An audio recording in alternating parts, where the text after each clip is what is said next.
Hello hello बच्चों, I am Brajesh Mishra, your botany faculty. बेटा, आज हम लोग देखेंगे इसी चैप्टर में strategies for enhancement in food production. हमारे यही चल रहा था। इसमें आज हम थोड़ा सा उसमें टिश्यू कल्चर पढ़ रहे थे। टिश्यू कल्चर में से थोड़ा सा आगे जस्ट पढ़ेंगे उसमें कि इसमें टिश्यू कल्चर को करने के लिए, प्लांट टिश्यू कल्चर को करने के लिए क्या क्या मेथड है। इसके लिए बेटा दो मेथड हैं। It includes two methods.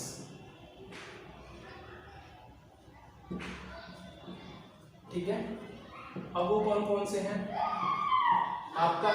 एक होगा टाइप्स ऑफ एक्सप्लांट और एक होगा in vitro growth. In vitro growth किस तरह से होता है वो देखेंगे और टाइप्स ऑफ एक्सप्लांट किस तरह से है वो देखेंगे। फर्स्ट है आपका in vitro growth.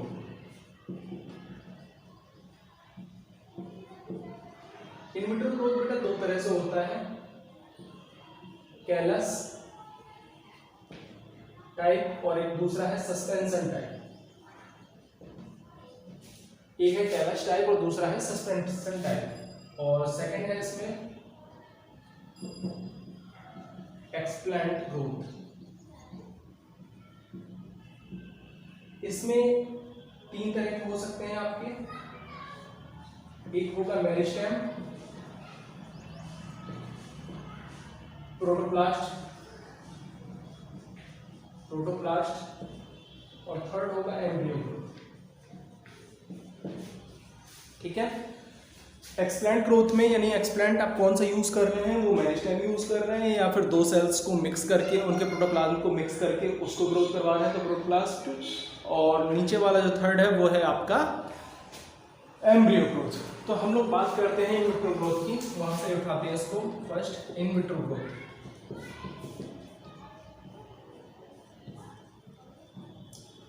In vitro growth की अगर बात करी जाए तो इसमें जो कैलस है, कैलस क्या होता है basically? Callus is unorganised mass of cells. मतलब कि उनमें ग्रोथ हो रही होती है। आपने कोई भी जैसे ऐसा लिया, कोई भी एक्सप्लांट लिया आपने और उसमें सेल डिवीजन रैपिडली स्टार्ट हो जाए और उसमें ये ना पता हो कि वो क्या चीज़ ग्रो मतलब किस तरह से हो रहा है, रूट हो रहा है या शूट हो रहा है, मतलब आपको ये डिटरमिनेशन आप डिटरमाइन नहीं कर पा रहे हैं, लेकिन हाँ उसमें सेल ग्रोथ हो रही है, तो उसे बोलते हैं अनऑर्गेनाइज्ड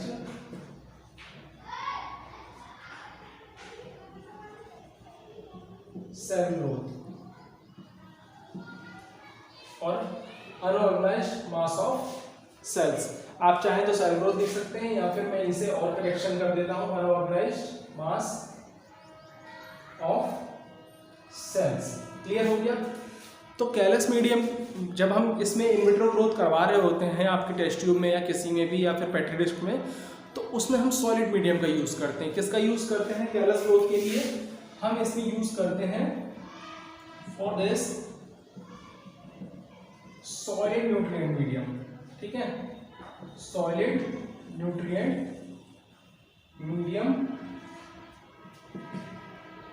इज यूज्ड। ठीक है, इसके लिए कैलस के लिए। क्लियर हो गया?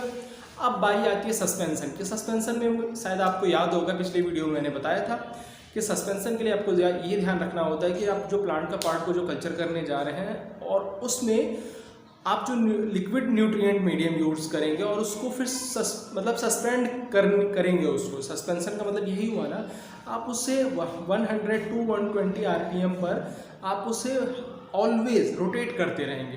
क्लियर हुआ? तो ये चीज है सस्पेंशन।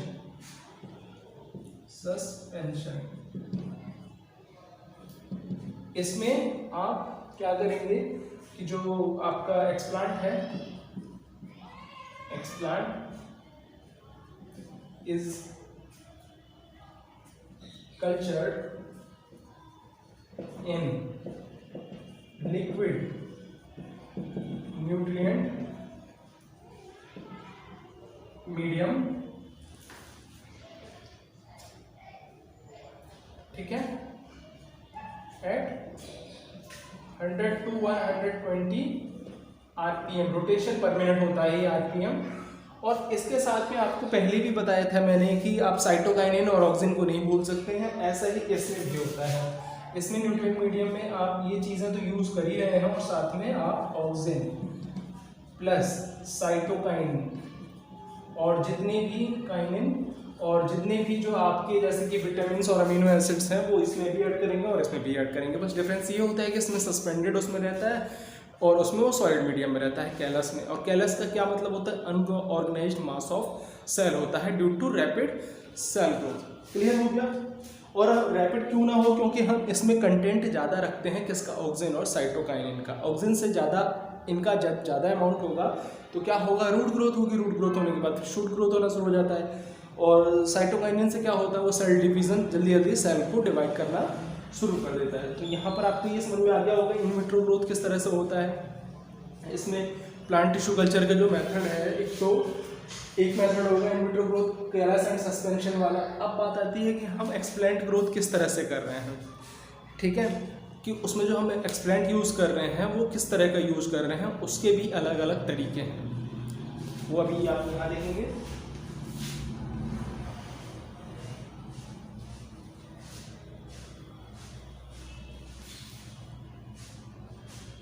सेकेंड हम यूज करने जा रहे हैं बेटा, सेकेंड है आपका एक्सप्लेंट ग्रोथ। क्या है? Explant growth. हम इसको यूज करने जा रहे हैं। एक्सप्लेंट ग्रोथ में क्या होगा कि हम बारी बारी से देखेंगे। जैसे कि मेरिस्टेम को यूज कर रहे हैं। मेरिस्टेम आपका एपिकल या एक्सिलरी कोई भी हो सकता है।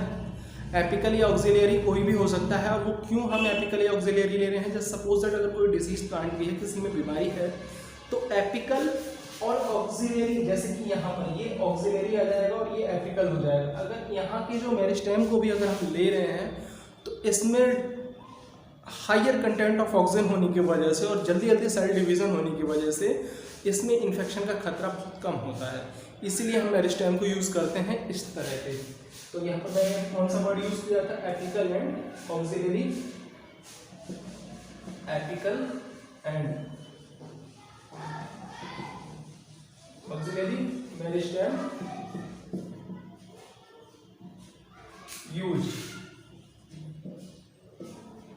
used for culture. और ये क्यों यूज करते हैं? Due to getting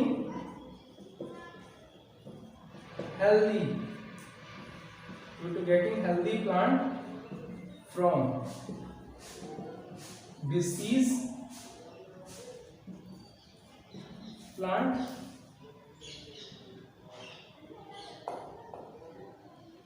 due to getting healthy plant from disease plant. ठीक है, और in this area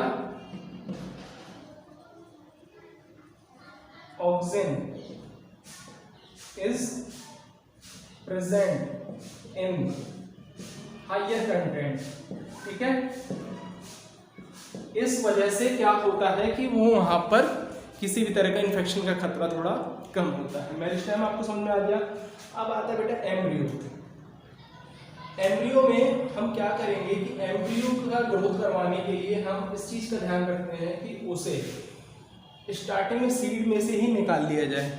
if you are going to excision fresh embryo from a seed, that would be better for the explant and for the explant growth and for the tissue culture. Clear? आप उसको अच्छे से कर सकते हैं embryo growth के through. Embryo growth, तो हम इसमें क्या करते हैं? A young embryo can B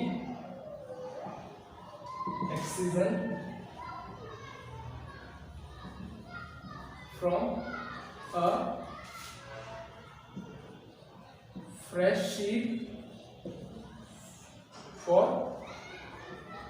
culturing.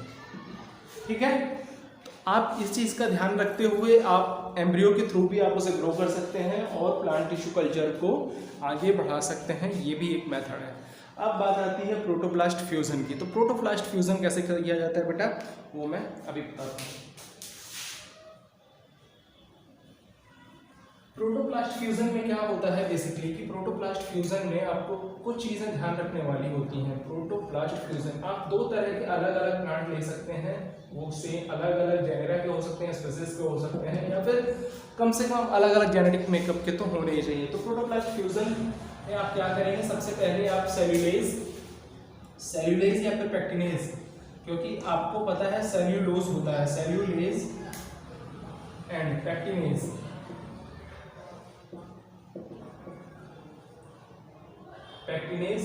Use. Cellulase and pectinase क्यों यूज करते हैं, आपको पता होता है कि प्लांट के सेल में सेल वॉल होती है। तो सेल्यूलेज का यूज करने से क्या होता है कि जो सेल्यूलोज की जो सेल वॉल होती है वो लेयर रप्चर्ड हो जाती है। पेक्टिनेज क्या होता है कि जो उसके मिडिल लेयर होती है वहाँ पर आपको पता है कैल्शियम एंड पैक्टिन वगैरह ये सब चीज़ें होती हैं, तो वहाँ से उसको भी रिमूव कर दिया जाता है। अब बात आती है, सपोज दैट ये आपका सेल है और बाहर ये आपका सेल वॉल था। सपोज इस तरह से सेल वॉल नहीं होता, सपोज दैट इस तरह से आपका सेल वॉल है, क्लियर हो गया, और ये आपका अंदर का ये जो लेयर है उस तरह से क्लियर हो गया। तो यहाँ से ये क्या होता है कि ये चीज़ हट जाती है, सेल वॉल हट जाती है और ये बच जाता है खाली आपका सेल मेम्ब्रेन। तो सेल मेम्ब्रेन को निकालने के लिए हमें पहले इन केमिकल्स का यूज़ करना पड़ता है, किनका, ये एंजाइम्स होते हैं सेल्यूलेज एंड पेक्टिनेज। और फिर उसके बाद किया जाता है कि फिर दोनों के प्रोटोप्लास्ट को सेल के दोनों के प्रोटोप्लास्ट को उनको मिक्स किया जाता है। जब मिक्स करते हैं, जब फ्यूज करवाते हैं, तो इसके लिए भी हमारे सामने दो ऑप्शन मौजूद होते हैं, एक होता है इलेक्ट्रोफ्यूजन और एक होता है केमिकल फ्यूजन। क्या इलेक्ट्रोफ्यूजन में क्या होता है कि हम उसमें हल्की सी इलेक्ट्रिसिटी पास करा के दोनों के प्रोटोप्लास्ट को मिक्स कराते हैं। लेकिन केमिकल फ्यूजन में क्या होता है कि हम उसमें कुछ केमिकल यूज़ करते हैं, लाइक टैग, पॉलीइथाइलिन ग्लाइकोल, ठीक है। Fusion of protoplast of two different plants by electrofusion और कीमियोफ्यूजन। कीमियोफ्यूजन में मैंने क्या बताया अभी आपको, पॉलीइथाइलिन ग्लाइकोल, इसको हम यूज करके उसको मिक्स करवाते हैं। तो इस तरह का जो हाइब्रिड बनते हैं वो बोलते हैं बेटा सोमैटिक हाइब्रिड, और ये जो प्रोसेस होती है इसका नाम होता है somatic hybridisation. These hybrids are called somatic hybrid, and process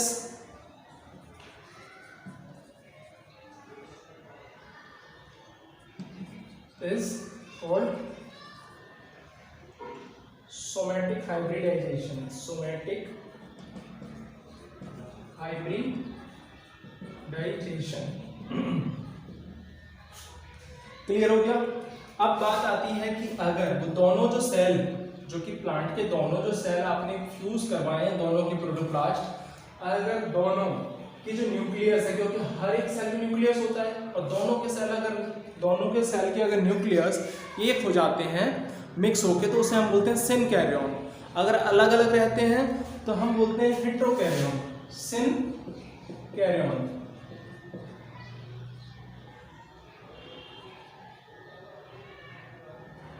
to nucleus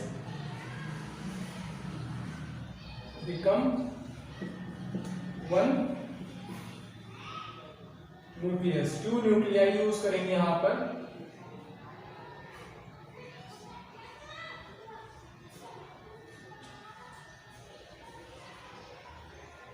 one nucleus सिन कार्योन, और दूसरा क्या होता है बेटा हेट्रो कार्योन।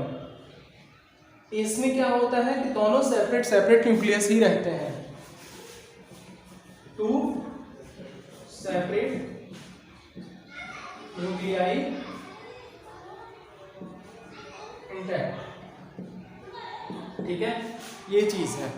और तीसरा एक होता है साइब्रिड। साइब्रिड वर्ड जब यूज किया जाता है कि जब उसमें से दो न्यूक्लियस में से एक जब डिजेनरेट हो जाता है तो उस तरह के सेल को और उसके हाइब्रिड को हम क्या बोलते हैं, साइब्रिड बोलते हैं, या फिर साइटोप्लाज्मिक हाइब्रिड। क्लियर हो गया? तो साइब्रिड कब बोलते हैं? साइब्रिड बोलते हैं साइब्रिड जब one of two nuclei is degenerated, ठीक है। तो आपको ये टर्म ही पता चला। तो इस तरह से हम क्या करते हैं, प्रोटोप्लास्ट का फ्यूजन अच्छे से कर पाते। तो आगे अगले वीडियो में फिर हम देखेंगे application of plant tissue culture.